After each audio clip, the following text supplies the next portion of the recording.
Les industriels pitchent face aux startups, c'est une première. Ces grandes entreprises recherchent de nouvelles solutions pour l'industrie des prochaines années. Oui, c'était intéressant de faire en sorte que ce soit les grands groupes qui présentent leurs besoins aux startups.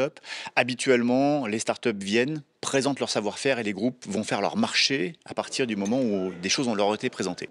Là, c'est l'inverse. Le grand groupe arrive avec des vrais besoins et ces besoins-là doivent être exprimés pour que derrière, les startups qui ont des solutions viennent essayer de s'adapter. On est beaucoup plus souple en qualité de startup et on a une capacité d'adaptation qui est très forte. Les grands groupes ont toujours en interne leurs services de recherche et développement, mais désormais scrutent leur territoire à la recherche des technologies de demain. Les investissements donc sont extrêmement forts et importants et donc beaucoup aujourd'hui d'entreprises, de start-up ont déjà développé des solutions qui peuvent donc nous intéresser et que l'on peut déployer donc conjointement, d'où effectivement aussi notre présence aujourd'hui sur cette magnifique événement. La notion du risque est prise en compte par l'industriel au moment d'engager ses finances auprès des startups. L'innovation, ça marche ou pas? Oui, pour redire comme quoi il y a une nécessité de développer des partenariats avec des PME, avec des startups, pour nous aider à répondre à des problématiques qui se posent à nous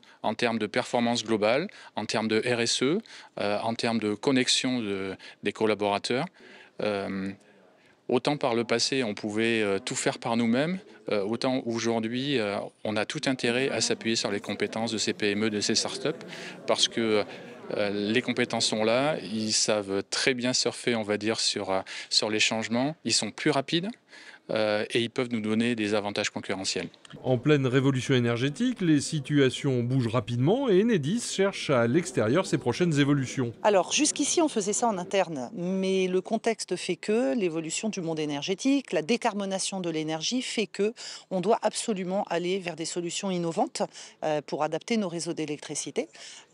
Et de ce fait-là, ça passe aujourd'hui indéniablement par l'open innovation. L'objectif il est très clair, c'est aujourd'hui on a des besoins, on va exprimer des besoins et on va s'adresser à des startups pour nous aider à résoudre ces besoins, à résoudre ces problématiques. Toutes les startups et les très bonnes idées et les futures innovations sont les bienvenues. Les collectivités sont attentives aux évolutions du tissu économique et participent au maillage industrie-start-up. Les startups ont besoin des industriels. Les industriels comprennent que de plus en plus ils ont besoin des startups puisque les boîtes qui étaient totalement intégrées ne peuvent plus l'être aujourd'hui en raison des coûts que ça représente.